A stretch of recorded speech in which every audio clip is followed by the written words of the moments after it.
2015 թվականին Արաբկիրի հայրենասթանն առաջին անգամ կազմակերպվեց Վիկտորինա, որը նվիրվեց վեհափառ հայրապետի գահակալության տարեդարձին։ Հիմնականում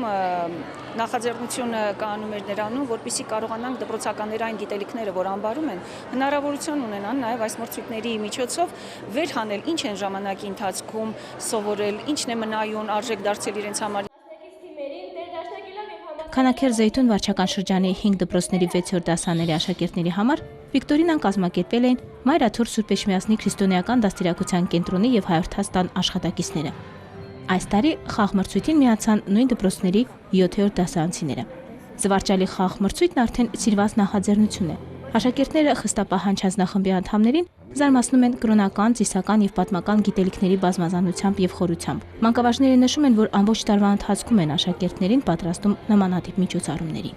Ոնց որ գիտելիքները նորից արթնանան նրանց մեջ, ինչ էլ որ չեն հիշում, վերհիշում են այս խաղերի ընթացքում։ Այստեղ եմ ստանալու նոր գիտելիքներ եւ հաղթանակի համար իհարկե։ Վիկտորինան հայրենիքի պատմությունից է։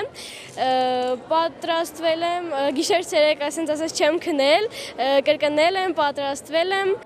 Էլիզա Հայրապետյանը թիվ 125 դպրոցի թիմի ատենապետն է։ Նրա կարծիքով բարդ են հատկապես ճակատագրական վերջին ատենապետների անհատական մրցույթի հարցաշարերը։ Այս մրցույթից հետո ընտրվեցին լավագույն 3 թիմերը։ Էլիզայի թիմն այդ եռյակում էր։ Դե իսկ կազմակերպիչները, ինչպես միշտ, կարևորում են ոչ թե հաղթանակը, այլ մասնակցությունը։